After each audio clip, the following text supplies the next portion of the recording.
وَإِسْتَأْذَنَ رَبُّكَ لَيَبْعَثَنَّ عَلَيْهِمْ إِلَىٰ يَوْمِ الْقِيَامَةِ مَن يَسُومُهُمْ سُوءَ الْعَذَابِ۔ یاد کرو جب کہ آپ کے رب نے یہ اعلان کر دیا تھا کہ وہ لازماً اٹھاتا رہے گا، مسلط کرتا رہے گا ان پر قیامت تک ایسے لوگوں کو جو انہیں بدترین عذاب میں مبتلا کرتے رہیں گے۔ ان ربک لسریع العقاب وانہ لغفور رحیم وقطعناہم فی الارض، ہم نے متفرق کر دیا ان کو زمین میں، امماً، فرقے بن گئے، علیحدہ جماعتیں بن گئیں، اور اب ان کے جھگڑے ہو رہے ہیں مختلف علاقوں سے جو لوگ آ کر اسرائیل میں آباد ہو رہے ہیں۔ اب ظاہر بات ہے سینکڑوں برس تک کچھ یہودی جو ہے روس میں رہے، ان کے اپنے کچھ مزاج اور بن گئے ہیں، ان کی شکلوں کے اندر بھی تبدیلی ہو گئی ہے، ان کی زبان بھی کچھ مختلف ہے، تو اب یہ اسرائیل کے اندر ان کے مابین تصادم ہوتا ہے۔ منہم الصالحون ومنہم دون ذلک، ان میں سے ہے کچھ لوگ جو صالح بھی ہیں، لیکن یہ کہ ان میں وہ بھی ہیں کہ جو دوسری طرح کے ہیں اور طرح کے ہیں۔ وَبَلَوْنَاهُمْ بِالْحَسَنَاتِ وَالسَّيِّئَاتِ لَعَلَّهُمْ يَرْجِعُونَ، ہم انہیں بھلائی سے اور برائی سے آزمائش کرتے رہے شاید کہ یہ لوگ لوٹ آئیں۔ فَخَلَفَ مِن بَعْدِهِمْ خَلْفٌ، لیکن یہ کہ ان کے بعد ایسے ناخلف لوگ ان میں پیدا ہو گئے، وَرِثُوا الْكِتَابَ، وہ کتاب کے وارث ہو گئے، وارث بنے، تورات کے وارث بنے۔ یاخذون عرض هذا الادنی، وہ اس دنیا جو ادنا زندگی ہے، دنیا کی ادنا زندگانی، اسی کے ساتھ و سامان کے پیچھے پڑے رہتے ہیں، حاصل کرتے ہیں حلال سے، حرام سے، جائز سے، ناجائز سے۔ وَيَقُولُونَ سَيُغْفَرُ لَنَا، اور کہتے ہیں ہمیں تو بخش دیا جائے گا، ہم ابراہیم کی نسل سے ہیں، اسرائیل کی اولاد ہیں، we are the chosen people of the Lord، سَيُغْفَرُ لَنَا، ہمیں بخش دیا جائے گا۔ وہیں یاتہم عرض مثلہ یاخذوہ، اگر ایسا ہی اور سامان بھی ان کو دیا جائے اور لے لیں گے، حرام سے یہ نہیں دیکھیں گے کہ حلال سے یا حرام سے۔ الم یؤخذ علیہم میثاق الکتاب، کیا ان سے کتاب کا عہد نہیں لیا گیا تھا؟ جب تورات دی گئی تھی تو عہد لیا گیا تھا، اللہ یقول علی اللہ الا الحق، کہ نہیں منسوب کریں گے اللہ کی طرف کوئی بات مگر حق، ودرسوا ما فیہ، اور انہوں نے پڑھا اس کو جو کچھ کہ اس میں تھا، والدار الآخرۃ خیر للذین یتقون، اور یقیناً آخرت کا گھر، پچھلا گھر تو بہتر ہے انہی لوگوں کے لیے جنہوں نے تقوی کی روش اختیار کی، فلا تعقلون، تو کیا تم عقل سے کام نہیں لیتے؟ والذین یمسکون بالکتاب واقاموا الصلاۃ، اور رہے وہ لوگ کہ جو کتاب کو مضبوطی کے ساتھ جنہوں نے تھاما، تمسک کیا کتاب کے ساتھ، اور اقاموا الصلاۃ، نماز قائم کی۔ انا لا نضیع اجر المصلحین، ایسے مصلحین کا اجر ہم ضائع نہیں کریں گے۔ بات ہے کہ کوئی نہ کوئی لوگ تو ان کے اندر اچھے رہے، آخری وقت تک بھی رہے۔ وَإِذْ نَتَقْنَا الْجَبَلَ فَوْقَهُمْ، اور یاد کرو جب کہ ہم نے پہاڑ کو ان کے اوپر اٹھا دیا تھا، كَأَنَّهُ ذُلَّةٌ، ایسے ہو گیا تھا جیسے سائبان ہو، وَظَنُّوا أَنَّهُ واقع بِهِمْ، اور انہیں یقین ہو گیا تھا کہ ابھی ہم پر گرا کہ گرا۔ خُذُوا مَا آتَيْنَاكُمْ بِقُوَّةٍ، اور ہم نے اس وقت کہا تھا کہ تھامو اس کو مضبوطی کے ساتھ جو ہم نے تمہیں دیا ہے، اس کتاب کو مضبوطی سے تھامو، اس کو پوری قوت کے ساتھ اپنی اس کا تمسک کرو۔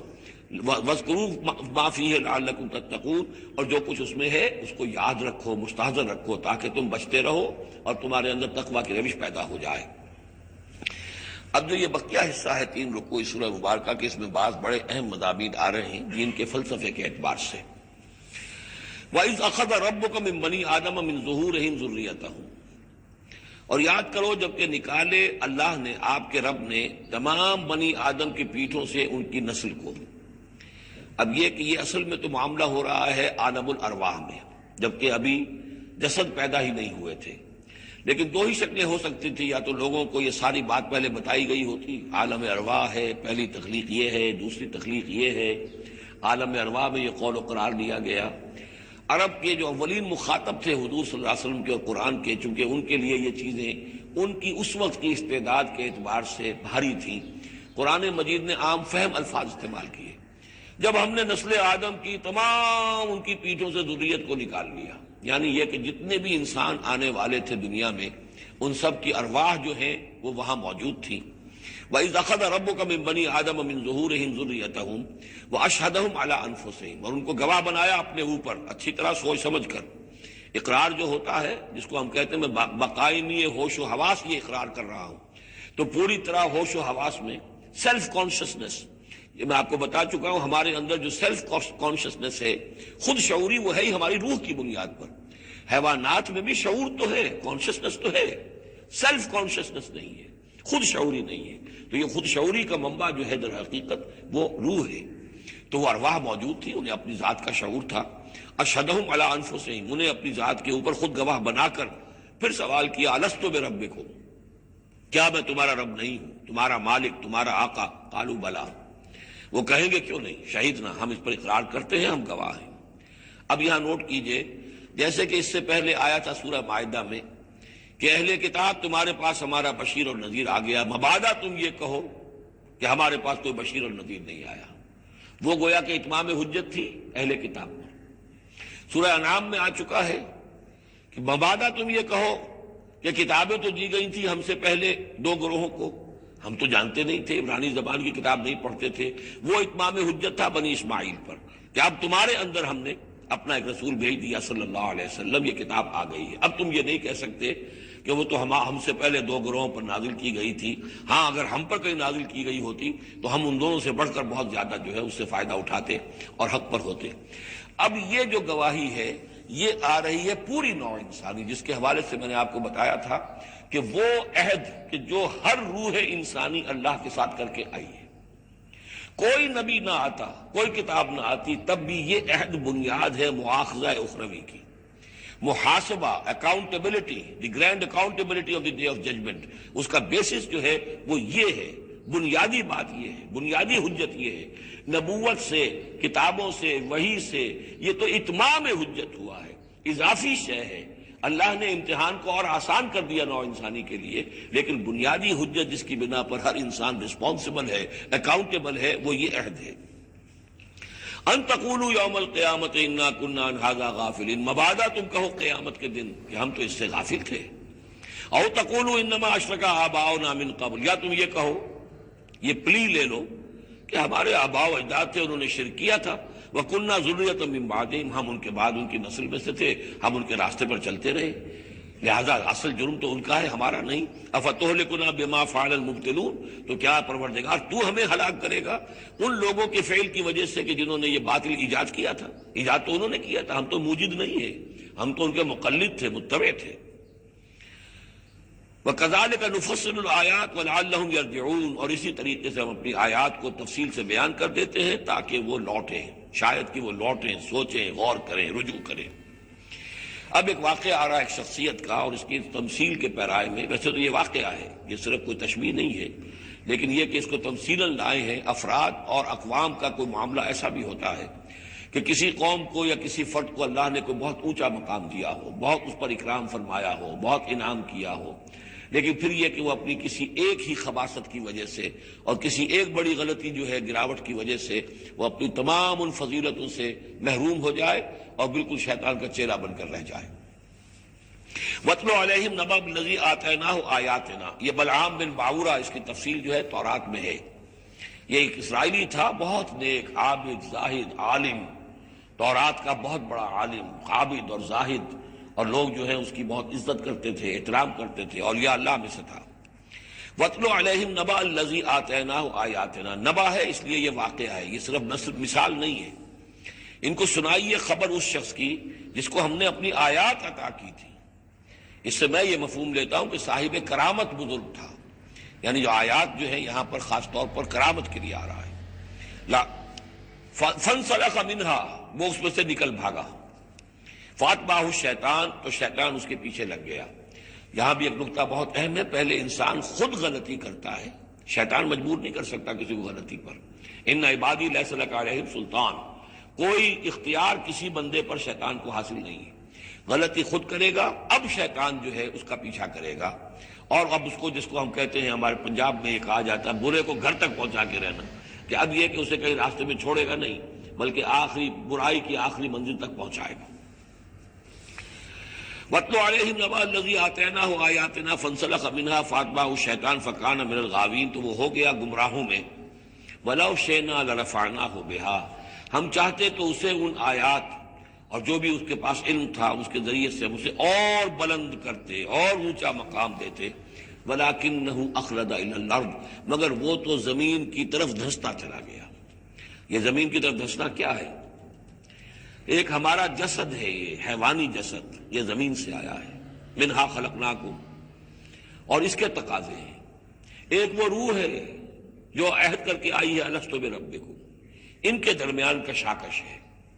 روح چاہتی ہے اوپر اٹھنا، کل شیء یرجع الی اصلہ، ہر شے اپنی بنیاد اور اپنی جڑ کی طرف، اپنے منبع اور سرچشمے کی طرف لوٹنا چاہتی ہے، لہذا روح اوپر اٹھنا چاہتی ہے، وہ اوپر سے آئی ہے۔ یہ جسم جو ہے، یہ ہمارا حیوانی جسد، یہ زمین سے آیا ہے، اس کی ساری توجہات زمین کی طرف ہے، یہیں کا مال و متاع ہو، یہیں سے اس کی خوراک آ رہی ہے، یہیں سے اس کی تقویت کا سامان آ رہا ہے، ساری چیزیں یہ۔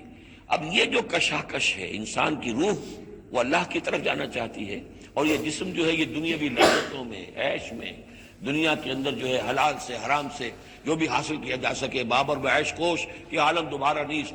اب اگر کوئی شخص فیصلہ کر لیتا ہے زمین کی طرف بیٹھنے کا، تو گویا کہ اب اس نے اپنے آپ کو اللہ تعالیٰ کی توفیق سے وہ محروم کر لیا۔ فانسلخ منہا، اب وہ روح سسکتی رہے گی، احتجاج کرتی رہے گی، سسکتی رہے گی، ایک وقت میں آ کر شاید وہ مر جائے، اس میں موت وارد ہو جائے، اور وہ زندہ ہونے کی شکل میں بھی وہ در حقیقت ایک مقبرہ بن جائے یا تعزیہ بن جائے کہ روح اس کے اندر دفن ہو چکی ہے۔ تو نظر آ رہا چلتا پھرتا انسان، حقیقت میں وہ انسان تو مر چکا، اندر روح جو ہے وہ دفن ہو چکی، اب جو چل رہا ہے وہ حیوان انسان چل رہا ہے، وہ انسان جو تھا وہ تو مر چکا۔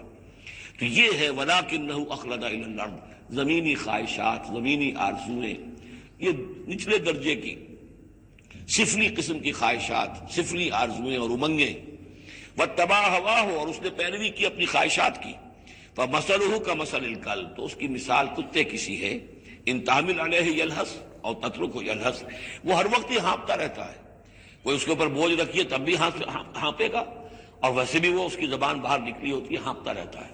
اسی طرح کا معاملہ ہے کہ اللہ نے تو اس کو اپنی نعمتیں عطا کی، لیکن وہ بدبخت ان کی قدر کرنے کی بجائے اس کتے کے مانند ہانپنے لگا اور زمین ہی کی طرف، اور کتا آپ نے دیکھا ہوگا چلتا ہوا سونگتا جاتا ہے زمین کو، ہر وقت سونگے گا زمین کو۔ ذالک مثل القوم الذین کذبوا بآیاتنا، یہی مثال ہے اس قوم کی بھی جنہوں نے ہماری آیات کو جھٹلایا۔ اور یہاں پھر نوٹ کیجئے کہ پاکستانی قوم اس کی سب سے بڑی مثال ہے۔ پاکستان کا بن جانا معجزہ تھا، کسی حساب کتاب میں آنے والی شے نہیں۔ پھر پاکستان کا قائم رہ جانا معجزہ تھا، انگریزوں کو بھی اور ہندوؤں کو بھی یقین تھا کہ پاکستان قائم نہیں رہ سکتا، وائبل نہیں ہے، ختم ہو جائے، لیکن یہ کہ پاکستان قائم رہا۔ سن 65 میں اس کا بچ جانا معجزہ تھا، اتنی یقینی بات تھی کہ BBC ٹیلی ویژن کے اوپر دکھا دیا گیا فال آف لاہور، لاہور اب جو ہے وہ بھارتی فوج داخل ہو چکی ہے، قبضہ کر چکی ہے، اتنی یقینی بات تھی۔ شام کو جم خانہ میں شراب پینے کا پکا پروگرام تھا، لیکن خوف طاری کر دیا اللہ تعالیٰ نے ان کے دلوں پر، شاید ہمارا کوئی گھیراؤ کیا جا رہا ہے، کوئی ریزسٹنس نہیں ہے، کیا ہوا ہے یہاں؟ ہم غافل پڑے ہوئے تھے، ریزسٹنس کیا ہوتی، لیکن بجائے اس کے کہ وہ یہ سمجھتے کہ یہ غافل ہیں، اور ریزسٹنس اس لیے نہیں ہو رہی، ان کے دلوں میں سألقی فی قلوب الذین کفروا الرعب، میں ان کافروں کے دلوں میں رعب ڈال دوں گا، وہ رعب پڑ گئے، پاکستان بچ گیا۔ تو یہ ساری چیزیں ہیں، معجزے پر معجزے ہیں، لیکن یہ سب اس لیے تھا کہ ہم اس ملک کو ہم نے حاصل کیا تھا اسلام کے نام پر، اسے تجربہ گاہ بنائیں گے، اسے ایک نمونہ بنا دیں گے پوری دنیا کے لیے، پوری دنیا دیکھے گی کہ اسلام کیا ہے، اسلام کا عادلانہ نظام کیا ہے۔ قائد اعظم نے کہا تھا ہم اس لیے پاکستان چاہتے ہیں کہ ہم عہد حاضر میں اسلام کے اصول حریت و اخوت و مساوات کا ایک نمونہ دنیا کے سامنے پیش کریں، وہ کہاں ہے؟ فانسلخ منہا، ان تمام آیات سے ہم نکل بھاگے ہیں، شیطان کی پیروی کی ہے، اور جو حال ہوا ہے 2 لخت ہو چکے ہیں، اور ابھی کیا حال ہوگا، جو نئی صورتحال جو ہے اس ملک کے اندر اب کھدبد ہونے لگی ہے، پکنے لگی ہے، اس کی صورتحال کیا بنے گی واللہ اعلم۔ ذالک مثل القوم الذین کذبوا بآیاتنا، یہی مثال اس قوم کی بھی ہے جس نے ہماری آیات کو جھٹلایا۔ فاقصص القصص لعلہم یتفکرون، تو اے نبی آپ یہ چیزیں سنا دیجئے، شاید یہ تفکر کریں، شاید کہ یہ غور کریں، آپ یہ باتیں ہماری سنا دیجئے۔ سا مثلا القوم الذین کذبوا بآیاتنا، بری ہے مثال اس قوم کی جنہوں نے ہماری آیات کو جھٹلایا، وانفسہم کانوا یظلمون، اور وہ خود اپنی جانوں کے اوپر ظلم ڈھاتے رہے۔ من یہد اللہ فہو المہتدی، جسے اللہ ہدایت دیتا ہے وہی ہدایت یافتہ ہوتا ہے، ومن یضلل فاولئک هم الخاسرون، اور جس کی گمراہی کے اوپر اللہ تعالیٰ کی طرف سے مہر قائم ہو جائے تو وہ تو تباہ ہونے والے ہی ہیں۔ وَلَقَدْ ذَرَأْنَا لِجَهَنَّمَ كَثِيرًا مِنَ الْجِنِّ، اب یہ تیسری بات آ گئی حکمت قرآنی کی۔ دیکھیے پہلے وہ عہد الست جو عالم ارواح میں ہم نے کیا تھا، اچھا اس عہد الست کے حوالے سے ہم پر یہ بات واضح ہو گئی، ایک ہمارا روحانی وجود ہے اور ایک ہمارا حیوانی وجود ہے۔ اگر ہماری توجہ اور ساری دلچسپی حیوانی وجود پر ہوگی تو ہم ظاہر بات ہے کہ پھر اس بلعام بن باورا کی مثال بن جائیں گے، انفرادی سطح پر بھی اور قومی اور اجتماعی سطح پر بھی۔ اب تیسری بات آ رہی ہے کہ انسانوں میں سے کثیر انسان وہ ہیں جو نظر آتے ہیں انسان، حقیقت میں انسان نہیں ہے، حیوانوں کی سطح پر ہے۔ وَلَقَدْ ذَرَأْنَا لِجَهَنَّمَ كَثِيرًا مِنَ الْجِنِّ وَالْإِنسِ، ہم نے جہنم کے لیے پیدا کیے ہیں بہت سے جن اور انس۔ لَهُمْ قُلُوبٌ لَا يَفْقَهُونَ بِهَا، ان کے دل تو ہیں لیکن ان سے غور نہیں کرتے، تفقہ نہیں کرتے۔ وَلَهُمْ أَعْيُنٌ لَا يُبْصِرُونَ بِهَا، ان کی آنکھیں ہیں ان سے دیکھتے نہیں۔ وَلَهُمْ آذَانٌ لَا يَسْمَعُونَ بِهَا، ان کے کان ہیں لیکن ان سے سنتے نہیں۔ أُولَٰئِكَ كَالْأَنْعَامِ، یہ چوپایوں کے مانند ہیں، بل ہم اضل، بلکہ ان سے بھی گئے گزرے ہیں۔ أُولَٰئِكَ هُمُ الْغَافِلُونَ، یہی لوگ ہیں کہ جو غافل ہیں۔ یعنی یہ کہ جب انسان ہدایت سے منہ موڑتا ہے اور جب ہٹ دھرمی پر اتر آتا ہے اور جب اللہ تعالیٰ دلوں پر مہر کر دیتا ہے اور ان کی سماعت پر، کانوں پر مہر لگا دیتا ہے، ان کی آنکھوں پر پردے ڈال، اب یہ کیا رہ گئے؟ اب یہ انسان نہیں رہے، ان کے دل تو ہے تفقع سے خالی ہے، مہر لگ چکی ہے۔ آنکھیں تو ہے حیوانوں کا سا دیکھنا دیکھ رہی ہیں، کتا بھی دیکھ لیتا ہے گاڑی آ رہی ہے مجھے بچنا ہے، انسان نے بھی دیکھ لیا، لیکن یہ دیکھنا حیوانی دیکھنا ہے۔ انسانی دیکھنا تو کچھ اور ہوتا ہے، کسی شے کو دیکھے اور اس کی حقیقت پر غور کرے۔ اہل نظر ذوق نظر خوب ہے، لیکن جو شے کی حقیقت کو نہ دیکھے وہ نظر کیا۔ لیکن یہ انسانی دیکھنا جو ہے، دیدن دیگر آموز سنیدن دیگر آموز، وہ دوسری قسم کا دیکھنا سیکھو، دوسری قسم کا سننا سیکھو۔ وہ سننا جو دل سے سنا جاتا ہے، وہ دیکھنا جو دل سے دیکھا جاتا ہے۔ لیکن جب ان کے دلوں پر مہر ہو گئی، ان کے کانوں پر مہر ہو گئی، ان کی آنکھوں پر پردے پڑ گئے، اب ان کا حال کیا ہے؟ لہم قلوب لا یفقہون بہا ولہم اعین لا یبصرون بہا ولہم آذان لا یسمعون بہا اولئک کالانعام بل هم اضل، یہ چوپایوں کے مانند ہیں بلکہ ان سے بھی گئے گزرے۔ اس لیے کہ چوپایوں کو تو اللہ نے پیدا ہی اس لیول پر کیا تھا، ان کو پیدا کیا تھا بہت اونچے مقام پر۔ یہی سورۃ التین کا مضمون ہے، والتین والزیتون وطور سینین وہذا البلد الامین لقد خلقنا الانسان فی احسن تقویم ثم رددناہ اسفل سافلین، انسان پیدا کیا گیا اس بلند ترین مقام کے اوپر، مسجود ملائک، لیکن پھر جب یہ گرتا ہے تو سب سے نچلوں میں سب سے نیچے ہوتا ہے۔ تو یہ وہ لوگ ہیں، اولئک کالانعام بل هم اضل اولئک هم الغافلون، یہی لوگ ہیں جو غافل ہیں، اس دنیا میں رہتے ہیں حیوانوں کی طرف، کھایا پیا چرا چگا اور جو ہے بس دنیا کی لذتیں اٹھائیں اور مر گئے، کچھ ہوش نہیں کہ کیوں ہم پیدا کیے گئے، کون ہمارا خالق ہے، کون ہمارا مالک ہے، زندگی کاہے کے لیے ہے، زندگی آمد برائے بندگی، زندگی بے بندگی شرمندگی، کوئی مرنے کے بعد کہیں کسی کے سامنے حاضری ہے، کوئی جواب نہیں، کچھ نہیں، کوئی ہوش نہیں۔ وَلِلَّهِ الْأَسْمَاءُ الْحُسْنَى، اور تمام اچھے نام اللہ ہی کے ہیں، فَادْعُوهُ بِهَا، تو پکارو انہیں اس کے ذریعے سے، پکارو اللہ کو ان کے ذریعے سے۔ ایک نقطہ یہاں نوٹ کر لیجئے، قرآن مجید سے کہیں اللہ تعالیٰ کے لیے لفظ صفت ثابت نہیں ہوتا، ویسے حدیث میں ہے، میں صرف بیان کر رہا ہوں، قرآن میں نہیں۔ قرآن میں اللہ کے لیے لفظ آتا ہے نام، اسماء، یہ سب اللہ کے نام ہیں۔ ویسے یہ کہ صفاتی نام ہے یہ دوسری بات ہے، لیکن صفات کا لفظ جو ہے، صفت کا لفظ اللہ کے لیے ایجاباً مثبت طور پر قرآن میں کہیں نہیں آیا، نام ہے اللہ کے۔ اور نام جو ہے در حقیقت کسی ایک ہی شے کے 100 نام ہو سکتے ہیں۔ تلوار کے 5000 نام ہیں، تلوار تو ایک ہی شے ہے نا، لیکن اس کے مختلف اوصاف کے اعتبار سے بہت سے نام اس کے عرب رکھ لیتے تھے۔ تو اللہ تعالیٰ کے نام ہیں، ان ناموں میں سے کچھ قرآن میں بھی آئے ہیں، کچھ ایک حدیث ہے حضرت ابو ہریرہ سے رضی اللہ تعالیٰ عنہ، جس میں کہ حضور نے 99 نام گنوائے ہیں کہ اللہ کے یہ 99 نام ہیں، اور ان کے ذریعے سے تو اللہ سے دعا کی جائے تو اس کے ناموں کے حوالے سے، اللہ تعالیٰ کے ناموں کے، فادعوہ بہا، اللہ تعالیٰ کو پکارا کرو اس کے ناموں کے حوالے سے، یا ستارو، یا غفارو، یا کریمو، یا علیمو، یہ اس طریقے سے اللہ تعالیٰ کے جو نام ہیں، تو یا اللہ ہو، ظاہر بات ہے کہ اللہ جو ہے وہ بھی اللہ کا سب سے بڑا نام، سب سے اہم نام ہے، اس حوالے سے اس کو پکارو، دعا کرو اس کے ناموں کے حوالے سے۔ وَذَرُوا الَّذِينَ يُلْحِدُونَ فِي أَسْمَائِهِ، اور چھوڑ دو، دفع کرو ان لوگوں کو کہ جو اس کے ناموں میں کجی نکالتے ہیں، لحد کہتے ہیں ٹیڑھ کو۔ یہ قبر جو ہوتی ہے ایک سیدھی ہوتی ہے، اور ایک ہوتی ہے لحد والی جس میں کہ بغلی قبر، اس میں وہ ٹیڑھا راستہ بنتا ہے جس میں کہ اتارا جاتا ہے قبر کو۔ تو اسماء الہی میں لحد الحاد جو ہے تو یہ ہے کہ ان کا غلط استعمال کیا جائے۔ انہی ناموں کے حوالے سے ان کے مراقبے کر کے ان کے اندر تاثیرات ہیں، اس میں کوئی شک نہیں، لیکن ان کے غلط استعمالات جو ہیں وہ درست نہیں ہیں۔ اللہ تعالیٰ کے ذکر کے لیے، اللہ سے خود اپنی دعا کے لیے ان کو ذریعہ بنایا جائے، لیکن ان کو لوگوں کے لیے نقصان پہنچانے کا ذریعہ بنانا یہ گویا کہ الحاد ہو جائے گا، غلط استعمال۔ اور دوسرا یہ کہ بعض اللہ تعالیٰ کے نام جو ہیں وہ جوڑوں کی شکل میں ہیں، ان میں ایک ہی کے حوالے سے پکارنا وہ بھی الحاد ہو جائے گا۔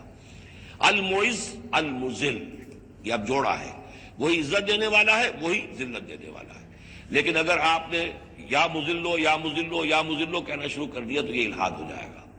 اے ذلیل کرنے والے، اے ذلیل کرنے والے، اے ذلیل کرنے والے، یہاں دونوں لفظ آنے چاہیے، یا معز ہو یا مذل ہو، اے وہ کہ جو عزت دینے والا ہے اور اے وہ کہ جو ذلیل کرتا ہے۔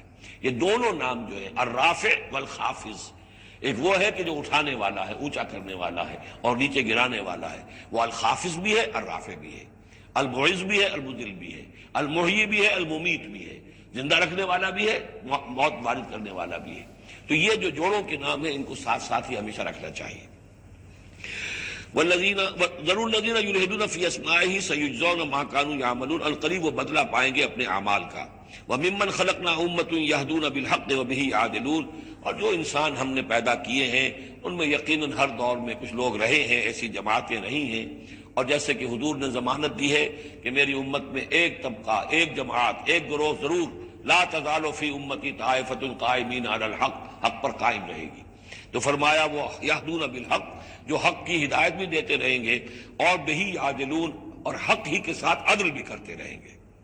والذین کذبوا بآیاتنا سنستدرجهم من حیث لا يعلمون، باقی رہے وہ لوگ کہ جو ہماری آیات کی تکذیب کرتے ہیں، تم رفتہ رفتہ سہج سہج ان کو لے آئیں گے وہاں سے جہاں انہیں پتہ بھی نہیں ہوگا۔ استدراج اسے کہتے ہیں کہ ایک شخص کفر کے راستے میں بڑھتا جا رہا ہے، لیکن اس کی کامیابیاں دنیا میں بڑھتی جا رہی ہیں، وہ اور بڑھ رہا ہے اور بڑھ رہا ہے، وہ سمجھ رہا ہے اللہ کا فضل ہو رہا ہے مجھ پر، حالانکہ اصل میں اللہ تعالیٰ نے اس کی رسی دراز کی ہے تاکہ اور گناہ جو اس نے کمانے ہیں وہ کما لے۔ اس کو استدراج کہتے ہیں، اور یہ بہت بڑا فتنہ ہے۔